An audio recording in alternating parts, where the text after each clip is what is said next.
الذين اصطفى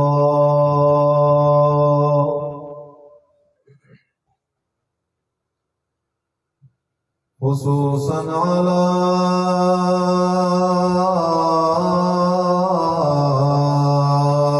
سيد الرسل على سيد الرسل وخاتم الأنبياء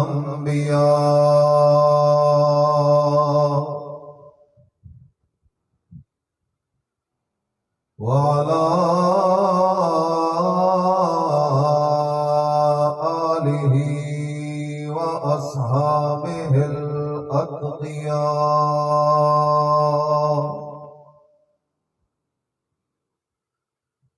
أما بعد فأعوذ بالله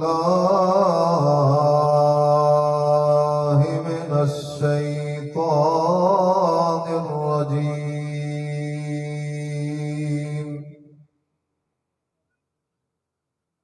بسم الله الرحمن الرحيم.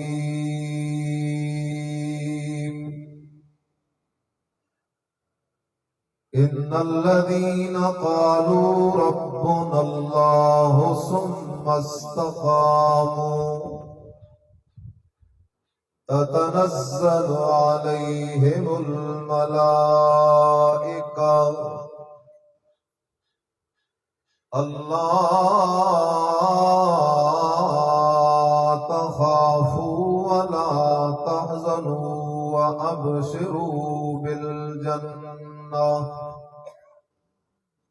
وأبشروا بالجنة التي كنتم توعدون.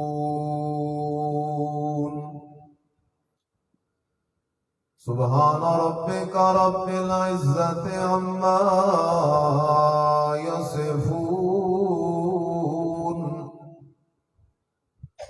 وسلام على المرسلين والحمد لله رب العالمين.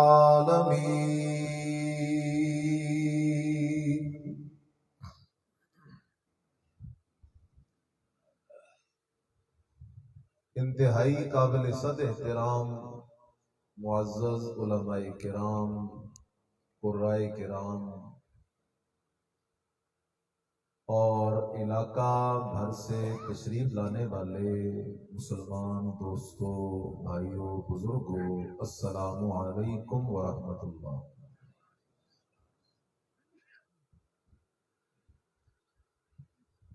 گفتگو سے قبل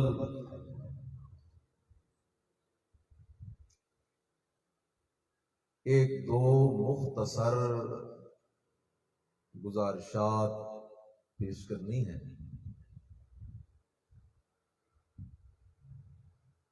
ابھی میں یہاں آ رہا تھا تو ہمارے محسن، ہمارے بزرگ قاری محمد سلیمان اوان صاحب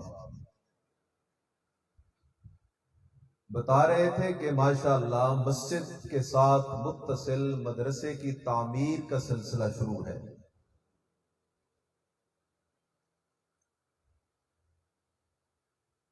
آج مغرب نے ایک مخصوص انداز میں محنت کی کہ کئی ایسے مسلمان کہلانے والے لوگ بھی آپ کو ملیں گے جو مسجد، مدرسہ، علماء، طلباء، داڑھی پگڑی والوں سے بیزار نظر آتے ہیں.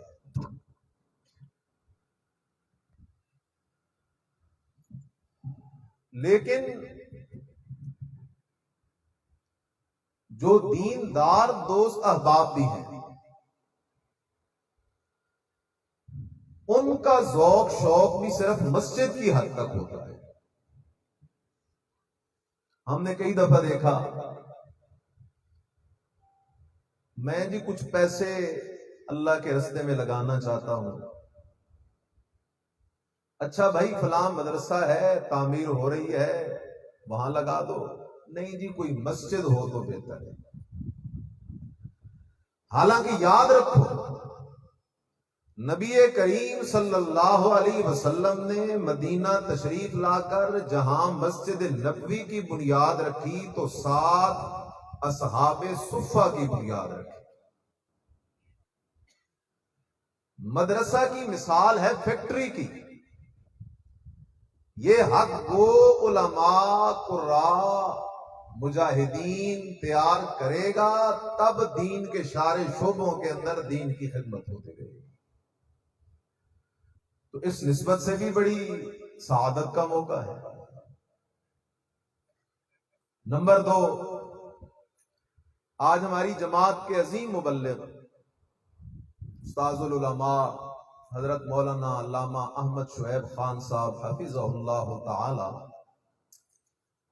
3 سالہ پابندی کے بعد دعوت توحید و سنت کے سفر کا آغاز کرنے لگے ہیں.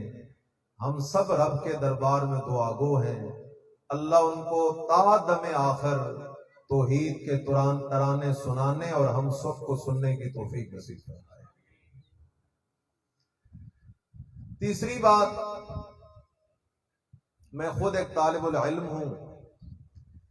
اس نیت سے آیا ہوں کہ توحید والوں کے سنگ کچھ دیر مل کے بیٹھ جاؤں گا، اللہ ان کے ساتھ ساتھ میری بھی بخشش فرما دے گا. ایک سوال سے گفتگو شروع کرنا چاہتا ہوں. سوال یہ ہے کہ کامیابی کی خواہش تو ہر بندہ رکھتا ہے، لیکن کامیاب انسان کون ہے؟ ہر بندہ یہ خواہش، یہ طلب رکھتا ہے کہ میں کامیاب ہو جاؤں، لیکن سوال یہ ہے کہ کامیاب انسان کون ہے؟ کیا کامیابی کسی بڑے عہدے، کرسی، بادشاہت اس کا نام ہے؟ تو رب کے قرآن کے قریب آؤ گے تو رب کے قرآن نے بڑے بڑے بادشاہوں کا ذکر کیا جن کے پاس بادشاہت تو تھی لیکن ایمان نہیں تھا. دنیا داروں کی نظر میں وہ بادشاہ تھے اور دین داروں کی نظر میں وہ دنیا کے بھکاری تھے. لہذا کامیابی کا دار و مدار عہدہ نہیں. پھر سوال پیدا ہوتا ہے، کیا کامیابی زیادہ مالدار ہونے کا نام ہے؟ آج ہمارے معاشرے کے اندر بھی چونکہ مادہ پرستی کا دور ہے، جس بندے کے پاس 2-4 پیسے اکٹھے ہو جائیں، چاہے وہ سود خور ہو، چاہے وہ حرام خور ہو، چاہے اللہ کی توحید سے بالکل دور ہو، نماز سے، روزے سے، دین کے باقی معاملات سے بالکل بے خبر ہو، تو لوگ کہہ دیتے ہیں جی اس سے اللہ بڑا ہی راضی ہے. حالانکہ میرے عزیز قرآن نے ایک بڑے مالدار قارون کا تذکرہ کیا ہے. بڑا مالدار ہے لیکن ناکام ہو کے گیا. پھر سوال پیدا ہوتا ہے، کیا کامیابی کا دار و مدار کوئی نسبت ہے؟ کیا ہم نسبت کی وجہ سے کامیاب ہو جائیں گے؟ صدیقی نسبت لگا لیں، فاروقی نسبت لگا لیں، عثمانی نسبت لگا لیں، حیدری نسبت لگا لیں، گولڑوی نسبت لگا لیں، تو میرے عزیز خیال کر صرف نسبت سے بھی کچھ نہیں بننا. صرف نسبت سے بھی کشتی کنارے نہیں لگے گی. کنعان بیٹا ہے حضرت نوح علیہ السلام کا، پیغمبر کا بیٹا، جہنم جائے گا. آزر بابا ہے حضرت ابراہیم علیہ السلام کا، جہنم جائے گا. نوح علیہ السلام اور لوط علیہ السلام پیغمبروں کی بیویاں، جہنم جائیں گی. اتنے قریبی رشتے ہیں نبیوں کے ساتھ. آج تو ہم لوگ خوش ہیں نا کہ ہماری پیروں سے نسبت ہے. اور بھائی پیروں کی بات بعد میں نبیوں کی بات کر رہا ہوں. لیکن وہ نسبت کام نہیں آئی. پھر سوال پیدا ہوتا ہے کیا صرف محض اعمال کرتے جانا، نمازیں پڑھنا، روزے رکھنا، حج کرنا، نوافل پڑھنا، صدقات خیرات کرتے جانا، اعمال پہ اعمال کیے جانا اور عقیدے کی کوئی پرواہ نہ کرنا، کیا یہ محض اعمال نجات کا ذریعہ بن جائیں گے؟ تو خیال کر قطعاً نہیں. اس لیے کہ اعمال تو مشرکین مکہ بھی بڑے کیا کرتے تھے، لیکن جب تک عمل کے ڈھانچے میں ایمان والی روح نہیں پڑ جاتی اس وقت تک کوئی عمل اللہ کے دربار میں قبول بھی نہیں ہوتا. اب سوال یہ پیدا ہوتا ہے عہدے میں کامیابی نہیں، مال میں کامیابی نہیں، محض نسبت میں کامیابی نہیں، محض اعمال میں کامیابی نہیں، تو پھر سوال ہے کہ آیا کامیابی ہے کس بات میں؟ تو اللہ کے قرآن کے قریب آ. اللہ کا قرآن تیرا میرا رخ اس طرف کر دے گا جس طرف کامیابی والی منزل ہمیں مل جائے گی. کامیابی کس بات میں ہے؟ بسم اللہ الرحمن الرحیم.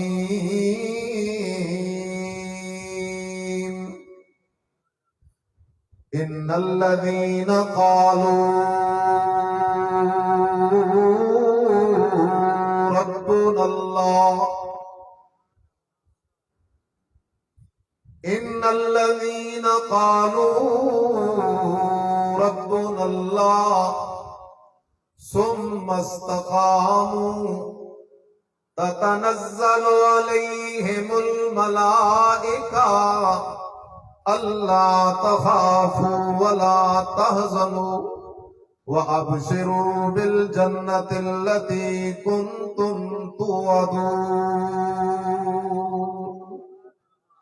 اللہ کہتا ہے او میرا بندہ اپنا رخ درست کرنا، ذرا اپنا رخ قرآن کی طرف پھیر، نبی آخر الزمان کی سنت کی طرف پھیرنا. او میرا بندہ ذرا توجہ تو کرنا، میں اللہ تجھے کچھ ایسے خوش نصیب لوگوں کا تذکرہ سنانے لگا ہوں جو بڑے کامیاب ہیں، اتنے زبردست کامیاب ہیں. میں اللہ نے جنت بنائی انہی کے لیے، ایسے زبردست کامیاب ہیں.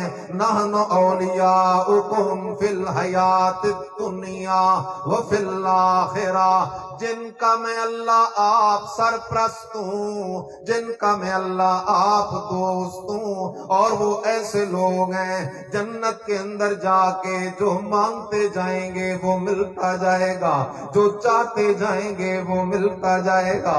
اور ان کے لیے میں اللہ نے مہمان نوازی کا بندوبست کر رکھا ہے. میزبان اللہ ہوگا، مہمان یہ بندہ ہوگا. جنت اللہ کی ہوگی، جس چیز کی دل سے خواہش کرے گا اللہ موجود کر دے گا، جس چیز کا آرڈر دے دے گا اللہ جھولی میں ڈال دے گا. لیکن سوال پیدا ہوتا ہے اتنی بڑی کامیابی ملی کیسے؟ فرمایا ان الذین قالوا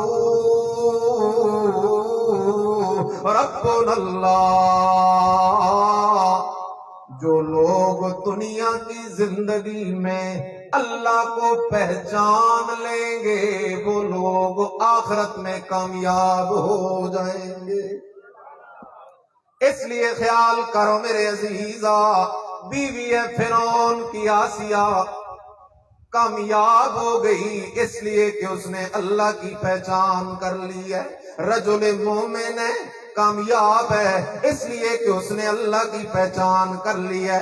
صاحب یاسین ہے کامیاب ہے اس لیے کہ اس نے اللہ کی پہچان کر لی ہے. اور دوسری طرف زیادہ خیال تو کرنا، باپ ابراہیم خلیل اللہ کا ہے، بیٹا حضرت نوح علیہ السلام کا ہے، بیوی حضرت نوح علیہ السلام کی ہے، بیوی حضرت لوط علیہ السلام کی ہے. پیغمبروں کے رشتہ دار ہیں لیکن ناکام ہو گئے اس لیے کہ اپنی زندگی میں اللہ کی پہچان نہ کر سکے. اور خیال کر مشرک وہ ہوتا ہے جسے اللہ کی پہچان نہیں ہوتی. آج ذرا اللہ کی پہچان کریں. اللہ کا قرآن کیا کہنے لگا ہے؟ فرمایا ان الذین قالوا ربنا اللہ، وہ لوگ جنہوں نے دل سے سمجھ کر اقرار کر کے اپنی زبان سے اعلان کیا ربنا اللہ، ہمارا پالنہار ہے تو اکیلا کون ہے، داتا ہے تو اکیلا، دستگیر ہے تو اکیلا، حاجت روا ہے تو اکیلا، مشکل کشا ہے تو اکیلا، کھوٹی قسمتیں کھری کرنے والا ہے تو اکیلا، کھری قسمتیں کھوٹی کرنے والا ہے تو اکیلا، غیب دان ہے تو اکیلا، حاضر و ناظر ہے تو اکیلا، مشکل کشا ہے تو اکیلا، دلوں کے حال جاننے والا ہے تو اکیلا، اولاد دینے والا ہے تو اکیلا، لینے والا ہے تو اکیلا، بارشیں برسانے والا ہے تو اکیلا. ان الذین قالوا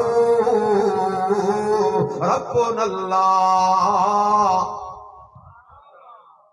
فرعون کی خادمیں، نوکرانی ہیں فرعون کی، فرعون کی بیٹی کے سر میں کنگھا دے رہی ہے. اس خادمہ نوکرانی کے ہاتھ سے کنگھا گر جاتا ہے، ایک دم اس نوکرانی کی زبان پہ آتا ہے تعس من کفر باللہ، ہلاک ہو وہ بندہ جو اللہ کی توحید کا انکار کرنے والا ہے. فرعون کی بیٹی کے کانوں میں اللہ کا نام جو پڑا، فرعون کی بیٹی مچلنے لگ گئی، تڑپنے لگ گئی، اس لیے کہ شرک کے بیمار کو تم گولی مار دو اسے اتنی تکلیف نہیں ہوتی جتنی تکلیف رب کی توحید کا مسئلہ سن کے ہوتی ہے. تڑپنے لگ گئی اور پوچھتی اپنی خادمہ سے، نوکرانی سے، اللہ کے رب غیر ابی، میری نوکرانی، کیا میرے بابا فرعون کے علاوہ تیرا اور بھی کوئی رب ہے؟ وہ آگے سے جواب دیتی ہے ربی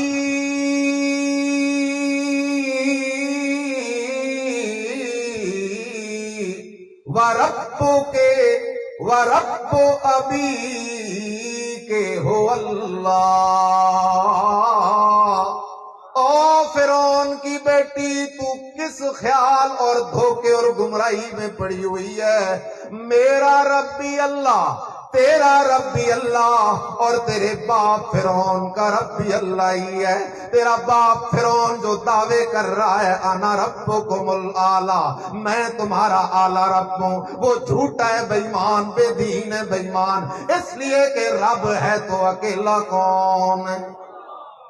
نبی کریم صلی اللہ علیہ وسلم طائف کے میدان سے واپس آ رہے ہیں، بدن لہو لہان ہے. نبی کریم صلی اللہ علیہ وسلم ایک کھجور کے تنے کے نیچے ٹیک لگا کے بیٹھ جاتے ہیں اور ادھر بیٹھ کے اپنے رب سے رابطہ شروع کر دیتے ہیں. کہتے ہیں اللہ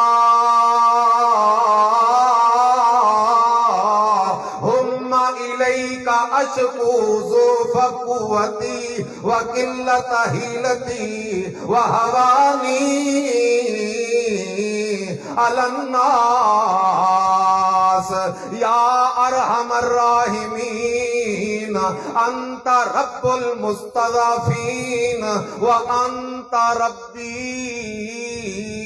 امام الانبیاء علیہ السلام اس کھجور کے درخت کے نیچے بیٹھ کے اپنے رب سے باتیں شروع کرتے ہوئے کیا انداز اختیار کرتے ہیں؟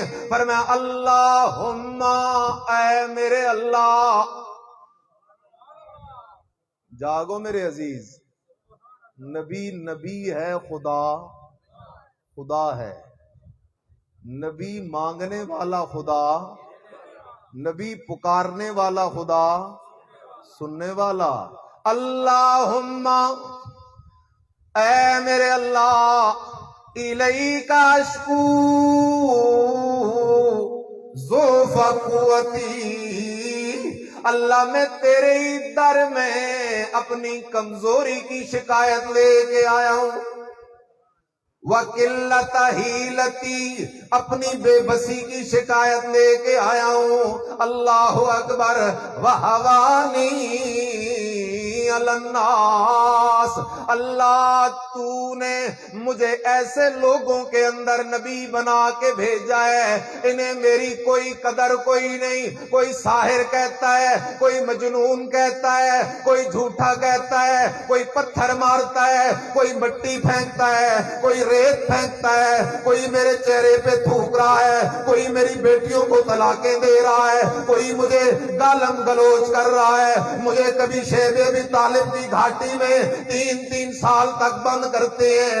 اللہم، اے میرا اللہ، میں محمد کا تو تیرے سوا اور ہے ہی کوئی نہیں، اس لیے اللہ میں تیرے در پہ شکایت لے کے آیا ہوں۔ اپنی کمزوری کی شکایت ہے تو تیرے در پہ، اے اللہ اپنی بے بسی کی شکایت ہے تو تیرے در پہ۔ یا ارحم الراحمین، اے مہربانوں کے مہربان اللہ، انت رب المستضعفین، اللہ تو سارے کمزوروں کا رب ہے۔ اللہ میں محمد بھی بڑا کمزور پڑ گیا ہوں۔ انت ربی، اللہ تو ہی میرا رب ہے۔ فرعون کی بیٹی شکایت لے کے پہنچ گئی اپنے باپ فرعون کی عدالت میں۔ باپ فرعون کی عدالت میں اس نوکرانی کی شکایت لگ گئی۔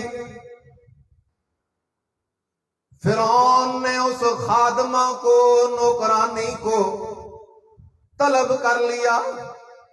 دنیا والوں کی نظر میں نوکرانی ہے، لیکن میرے اللہ کی نظر میں شہزادی ہے۔ اور میرے عزیز، غربت کو کمزوری نہ سمجھ، غربت کو کمزوری نہ سمجھ، اس لیے کہ مکہ سے جس جوان نے آواز اٹھائی تھی وہ بھی غریب تھا۔ بدر، احد، تبوک، حنین میں جنہوں نے فتوحات کے جھنڈے گاڑے وہ بھی غریب تھے، اور ایک غریب حبشے کا بلال بھی تھا، چلتا زمین پہ تھا، قدموں کی آہٹ عرشوں پہ سنائی دیتی۔ مالدار تو اپنے مال کے حساب دینے کے لیے لائن میں لگے رہیں گے، اگر یہ غریب اللہ کی پہچان کر لے نا تو پہلے نمبروں میں دوڑ کے جنت میں چلا جائے گا، لیکن اللہ کی پہچان تو کر۔ شکایت لگ گئی فرعون کے دربار میں، نوکرانی پیشی پہ جا رہی ہے۔ فرعون کا خیال تھا دب جائے گی، ڈر جائے گی، ادھر جذبات میں آ کر اس نے بیان دے دیا۔ دربار لگا ہے فرعون کا۔ فرعون پوچھتا ہے، الک رب غیری، او میری خادمہ، میری نوکرانی، کیا تیرا میرے علاوہ بھی اور کوئی رب ہے؟ آگے سے کہتی، او فرعون سن لے ذرا توجہ سے، ربی وَرَبُّكَ وَرَبُّ كُلِّ شَيْءٍ هُوَ اللَّهُ، میرا رب بھی اللہ، تیرا رب بھی اللہ، اور ہر چیز کا رب اور پالنہار ہے تو اکیلا کون ہے؟ اللہ کے سوا یہ کسی کی شان کوئی نہیں۔ فرعون کو غصہ لگا اور زیادہ غضبناک ہوا، اس کو قید میں ڈال لیتا ہے۔ اللہ اکبر۔ مفسرین تو تو عجیب عجیب باتیں لکھتے ہیں، ہاتھوں کے اندر کیلیں لگا لیتا ہے، میخے لگا دیتا ہے، صبح سے لے کر شام تک تپتی دھوپ میں لٹائے رکھتا ہے، کبھی انگاروں پہ لٹا دیتا ہے، کبھی کوڑے مرواتا ہے، قسم قسم کی سزائیں دیے جا رہا ہے، لیکن اس اللہ کی نیک بندی کی نظریں تو آخرت پہ لگ گئی تھی، اسے تو یہ بات سمجھ آ گئی تھی، ان الذین قالوا ربنا اللہ ثم استقاموا۔ مسئلہ سمجھ آیا؟ ربنا اللہ کہ رب اکیلا کون ہے؟ اللہ کے سوا رب کوئی نہیں۔ پالن ہار ہے تو اکیلا اللہ، حاجت روا مشکل کشا داتا دستگیر ہے تو اکیلا کون ہے؟ اللہ کے سوا کوئی بھی رب بننے کی صلاحیت کیوں؟ اس لیے قرآن نے بنیاد کہاں سے رکھی؟ فرمایا هو الحی لا الہ الا هو فادعوہ مخلصین لہ الدین۔ اللہ کہتا ہے او میرا بندہ، رب تو وہ ہے جو موت سے پاک ہے، جو موت سے پاک نہیں ہوگا وہ کبھی بھی تیرا رب نہیں ہو سکتا، تیرا حاجت روا مشکل کشا ہو نہیں سکتا۔ هو الحی، سدا زندہ رہنے والا ہے تو اکیلا کون ہے؟ نبی اللہ کے پیارے ضرور ہیں لیکن کوئی نبی موت سے پاک کوئی نہیں، ولی اللہ سے پیارے ضرور ہیں لیکن کوئی ولی موت سے پاک کوئی نہیں، شہید اللہ کے پیارے ضرور ہیں لیکن شہید تو ہوتا ہی ہوا ہے جس میں موت آتی ہے اس کے بدن سے روح پرواز کر کے جنت کی بہاروں میں پہنچتی ہے، اسی لیے تو اسے شہید کہا جاتا ہے۔ اس لیے قرآن نے قاعدہ بیان کیا کل نفس ذائقۃ الموت، ہر نفس نے موت کا ذائقہ چکھ کے رہنا ہے، کل من علیہا فان، ہر کسی نے فنا ہونا ہے، کل شیء ہالک، ہر کسی نے ہلاک ہونا ہے، ہلاک ہونے سے پاک ہے تو اکیلا اللہ، فنا ہونے سے پاک ہے تو اکیلا اللہ، موت سے پاک ہے تو اکیلا اللہ۔ جب موت سے پاک اکیلا اللہ تو مسئلہ سمجھ آ گیا، لا الہ الا ہو، تو پھر الہ ہے تو اکیلا اللہ، حاجت روا مشکل کشا ہے تو اکیلا اللہ، سجدے سجود رکوع طواف نظر نیاز منت منوت چڑھاوے کے لائق ہے تو اکیلا اللہ۔ جب سجدے سجود کے لائق اکیلا اللہ ہے، الہ اکیلا اللہ ہے تو فادعوہ، پکاریں سننے والا بھی ہے تو اکیلا کون ہے؟ اس لیے خیال کر ان الذین قالوا ربنا اللہ، رب ہے تو اکیلا کون ہے؟ ایک بادشاہ تھا، مسلم شریف میں حدیث آتی ہے، اور اس بادشاہ نے اپنی بادشاہی چلانے کے لیے ایک جادوگر رکھا ہوا تھا۔ اس کافر بادشاہ کا یہ نظریہ تھا کہ بادشاہی چل رہی ہے جادوگر کے جادو سے۔ جاگ رہے ہو؟ کوئی نہیں جاگ رہے؟ حالانکہ کائنات کا سارا نظام چلانے والا کون ہے؟ جادو سے نظام، تعویذ سے نظام، فوٹو لٹکانے سے نظام نہیں چلتا۔ یہ اس کافر کی سوچ تھی۔ آج ہمارا نادان مسلمان بھی اپنے دکان کے گلے میں دو چار تعویذ رکھتا ہے، کہتا ہے گاہک صحیح آئے گا، اور کسی نے پیروں کی تصویریں دکانوں میں لٹکا رکھی ہے، مختلف قسم کے نقشے بنا رکھے ہیں۔ ناؤ میرے عزیز، یہ ان پرانے اس دور کے کافروں کا نظریہ تھا۔ اس کا خیال تھا کہ نظام مملکت جادوگر کے جادو سے چلتا ہے، اور چلتے چلتے یہاں مسئلہ بھی سمجھ لو کہ جادو کرنے والا اور کرانے والا ہر دو کافر ہیں۔ کہو سارے دونوں کیا ہیں؟ کیونکہ جادو یہ شیطانی کام ہے، اس میں غیر اللہ کی پکار، اور غیر اللہ کی پکار کرنے والا مسلمان نہیں ہو سکتا۔ بہرحال جادوگر ہوا بوڑھا تو اس جادوگر نے کہا بادشاہ سے، بادشاہ صاحب کوئی لائق ذہین سا ایک بچہ میرے حوالے کر دے تاکہ میں اسے جادو سکھا دوں۔ بادشاہ نے کہا اچھا ٹھیک ہے، ایک ذہین بچہ تلاش کر کے اس کے حوالے کر دیا۔ اب وہ بچہ جادوگر کے پاس روزانہ جا رہا ہے، جادوگر سے سبق لے کے آ رہا ہے، جا رہا ہے، آ رہا ہے، جا رہا ہے۔ ایک دن اتفاق سے اس بچے کی ملاقات ایک عیسائی راہب سے ہو گئی، اور وہ دور تھا مذہبی عیسائیت کا۔ اس دور میں عیسائی حق مذہب تھا، جو لوگ انجیل پر قائم تھے، توحید پر قائم تھے، اس دور میں عیسائی مذہب حق مذہب تھا۔ اب ہوا کیا، وہ بچہ راہب کی بات بھی سنتا، جادوگر کی بات بھی سنتا، انجیل بھی سنتا، جادوگر کا کفر بھی سنتا۔ اور اس وقت تو انجیل تحریف سے بچی ہوئی تھی، اللہ کا کلام تھا اس میں۔ بہرحال وہ بچہ راہب سے متاثر ہو گیا، انجیل سے زبردست متاثر ہو گیا۔ اس بچے کے دل میں بھی انقلاب ایمانی اللہ کی کتاب سے آیا۔ بہرحال یہی سلسلہ چلتا رہا۔ ایک دن اتفاق سے وہ بچہ رستے پہ جا رہا ہے، دیکھا ایک جنگلی جانور ہے، اس نے رستہ بند کیا ہوا ہے۔ رستہ اس جنگلی جانور نے بند کیا ہوا ہے، لوگوں کے آنے جانے کی کوئی صورت نہیں ہے۔ اس بچے کے دل میں اللہ پاک نے یہ بات ڈال دی۔ یہ بچہ کہنے لگا میں اس کو یہ پتھر ماروں گا اللہ کا نام لے کے، اگر یہ جانور بھاگ گیا تو پتہ چل جائے گا وہ راہب کا مذہب ٹھیک ہے اور جادوگر جھوٹا ہے۔ اس نے جیسے ہی پتھر اٹھایا اور پتھر اٹھا کے اللہ کا نام لے کے جو پتھر مارا نا اس جانور کو، تو اس جانور نے رستہ چھوڑ دیا اور لوگ وہاں سے گزرنا شروع ہو گئے۔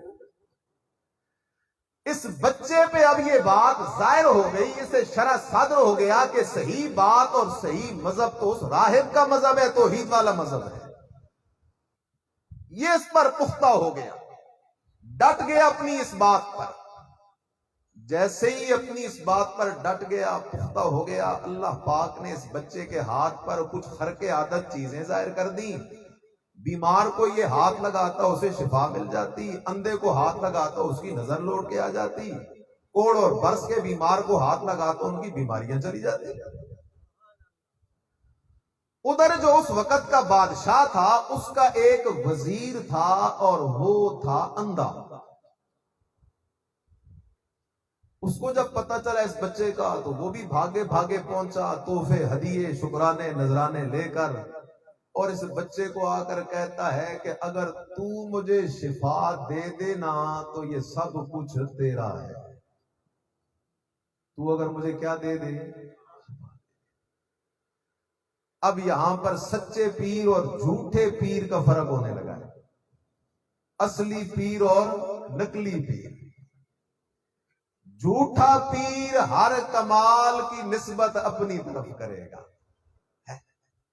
اور سچا پیر ہر کمال کی نسبت کس کی طرف کرے گا؟ اللہ کی طرف۔ اس نے جواب دیا، فرمایا لا اشفی احدن، اے وزیرا میں کسی کو شفا دینے والا کون ہوتا ہوں؟ انما یشفی اللہ، شفا دینے والا تو اکیلا کون ہے؟ اس لیے حضرت ابراہیم خلیل اللہ بھی فرماتے ہیں وَإِذَا مَرِضْتُ فَهُوَ يَشْفِينِ۔ اور لوگو، میں ابراہیم خلیل جب خود بیمار پڑ جاؤں تو میں بھی اپنے بدن سے بیماری دور نہیں کر سکتا، میرے بدن کو بیماری لگانے والا بھی اکیلا کون ہے؟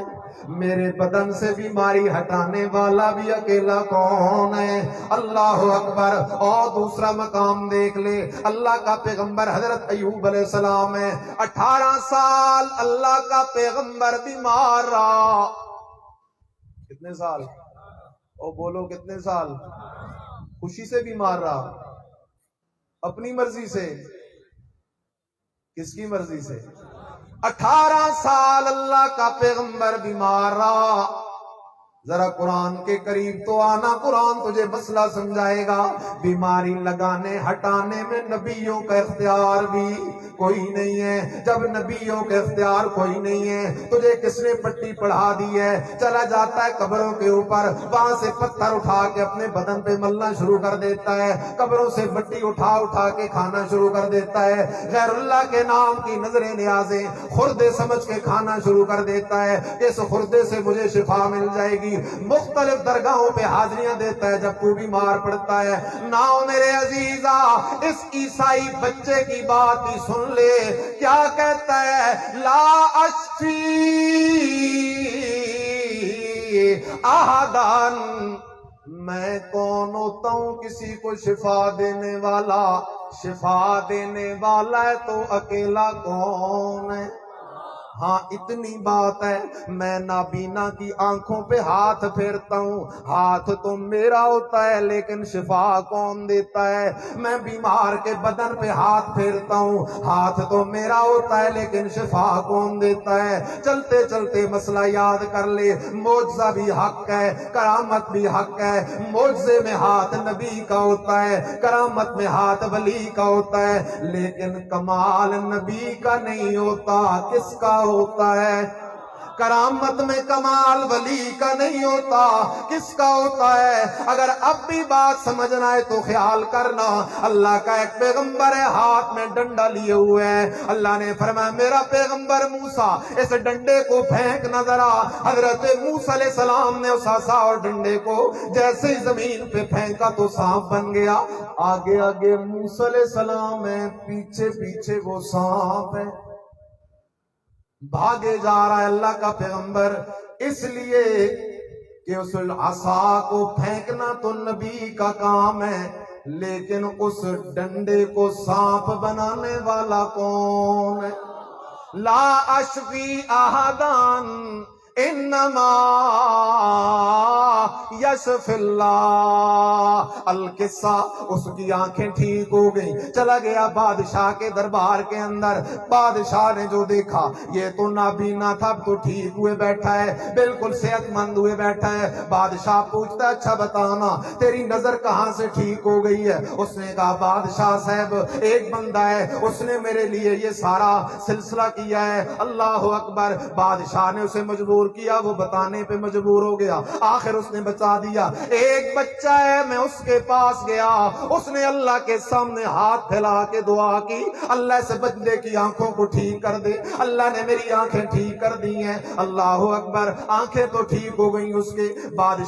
بادشاہ نے اس بندے کو مجبور کیا، اس بچے کو پکڑ کے پیش کیا گیا۔ اس بادشاہ کے ساتھ جب اس بچے کی ملاقات ہوئی، بادشاہ کہتے ہیں اس بچے سے، او شہزادے تو بڑا ماہر جادوگر بن گیا ہے۔ وہ آگے سے کہتا ہے نا بادشاہ، یہ جادوگر کا معاملہ نہیں، یہ جادو کا معاملہ نہیں، یہ ساری قدرت اور کمال ہے تو کس کا کمال ہے؟